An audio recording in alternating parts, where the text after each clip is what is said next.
Start the show today with a real quick self-check. Kristen, scale 1 to 10, 10 being the best day of life. Where are you at? This is a very, very bittersweet time of year. So it's like a roller coaster of emotions. I'd say today I'm firmly sitting at a 7. For what reason? Because I deal with grief. I lost my dad 6 years ago, so the holidays are just hard. When you have this, I have this beautiful son, and he is bringing so much joy to the season, right? And I think it gets complicated because I wish my dad was here to see it. Sure. Because he's so stinking funny and cute and, says and does things. And I'm like, it would be so cool to have my dad be a part of this, and he's not. So while Jimmy brings this like tremendous joy, missing my dad brings this tremendous sadness. And it's a bittersweet time of year. My dad's in an unpacked box in my house somewhere. Somewhere. So we don't share this same grief. No. But your therapy has said to you, the box literally says Fred. So I know not to put it in the basement. Your therapist has said to you before, though, like grief doesn't go away, right? Oh, that's not even my therapist. That's something I also learned when I did my little solo healing journey out to Arizona. No, grief is forever. Yeah. Like, just because somebody died doesn't mean the love all of a sudden just goes away. Does it, in times like this, because I understand that would be bittersweet, does it get more faint each year, or it's the same this year as it was like the second year? No, yeah. This year has been like stupid hard. Yeah? Yeah. Why do you think that is? And it's been 6 years because of Jimmy. Because of Jimmy? Yeah. But Jimmy's been around a couple of years. I mean, this is his, but now his first Christmas, he was like an infant. Last year, he doesn't, now that he's understanding what it is and he's like becoming a little person, I think it makes it that much harder. I understand. Yeah. I accept your 7. Thank you.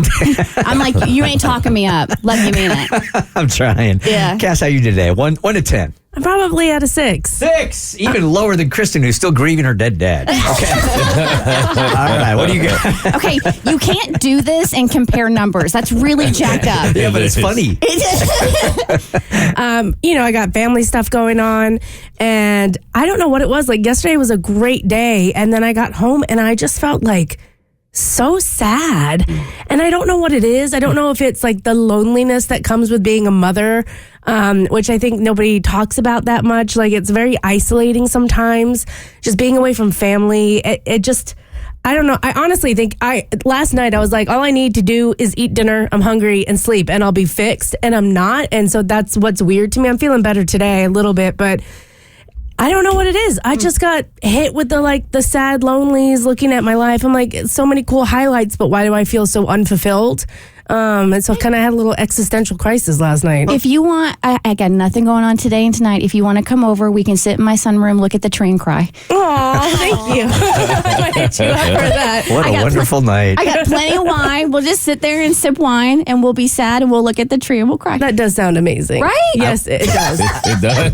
Yeah. I have been watching, for some strange reason, been watching really sad movies like the last 3 nights also. I don't know if it's the time of season or what. Last night was Love and Other Drugs, Jake Gyllenhaal. Oh, gosh. You watched that movie? Yeah. And the night before, it was a one about a family that gets into a car accident. A couple of people die. Called A Good Person. I don't know why I'm in that place. Yeah, I don't know if it's like the lack of sunlight, the seasonal depression. I'm taking my vitamin D, but I think it's just looking at my friendships, and like my best friends are in Louisiana. I haven't talked to them forever. I don't talk to my sister that much, and it's just feeling really isolated and missing friends. Yeah. Sorry. Yeah. Do you think it's are the kids starting to feel a little bit better? I wonder if you're on the other side of like having so much physical stress in the house, you being sick, your husband's sick, the kid's sick, and now maybe they're not as much, and you're able to sort of. They're not, but I think that probably plays into it. Yeah. I honestly think I'm just tired and exhausted, and I just need the universe to cut me a break, which sounds ridiculous from my privileged life, but it would be great if they could just not wake up one night. They could just sleep through the night. That would be awesome. Right. Mo, where you at? 1 to 10. I probably would say a 7. Yeah. Maybe about a 7.5. Probably feels more right. There's no real reason that I could think of. I do know that I've missed being around my family. The holidays are certainly a mixed emotion type of time for me as well. I start really heavily thinking about my grandmother around this time. So, yeah, I mean, I'm not at a 7 where I feel like I'm down. I feel like I've been cruising at a 7 like all year. That's just kind of been where I've been. Okay. Abby? I'm going to bring us up. I'm at an 8. Hey! I don't know what happened, but I woke up on the right side of the bed. Sweet. Normally it's the wrong one. Today it's a good day. I think a lot of it has to do with how I feel physically. A lot of how I feel emotionally is correlated with how I feel physically. And I was super active yesterday. I had a lot of good talks on the phone with friends. I had therapy, so I did a lot of purging. Okay. So I woke up this morning feeling a lot lighter and my abs a lot sore. And we got to tell a family that they're going on Bert's Big Adventure yesterday. Oh yeah, I got to do my first calls for the Bert's Big Adventure families, where we got to tell them that they're coming to Disney with us. And I knew it was going to be a cool experience, but like, oh my God, seeing the excitement on their faces and just how much it's going to impact them, like, oh God, it was the best. Yeah, let me just explain to you guys, because I don't want this to be inside. So, we have all sort of broken up the amount of families to call this year and tell them that they're going on this trip down to Disney World. And these are kids that have chronic and terminal illnesses, and now they're part of our family. It's not just this Disney World trip. And we broke it up this year. And did you guys, when you called yesterday, did you have the actual kid? We did. See, when you can talk to the kid and tell him rather than just the parents, like in the middle of the day, it does change things. Yeah, we got to tell her and her mom, and it was magical. That's great. That's great. All right, I'll match Abby's 8. I'm at an 8. Eight. I think the only thing that's really keeping me from a 9.5 is I'm still kind of beating myself. I'm angry at myself for continuing to be angry about the relationship that I just got out of, and I can't seem to shake it. So I'm glad I took Kristen's advice, and I'm going to see my therapist next week. I love you.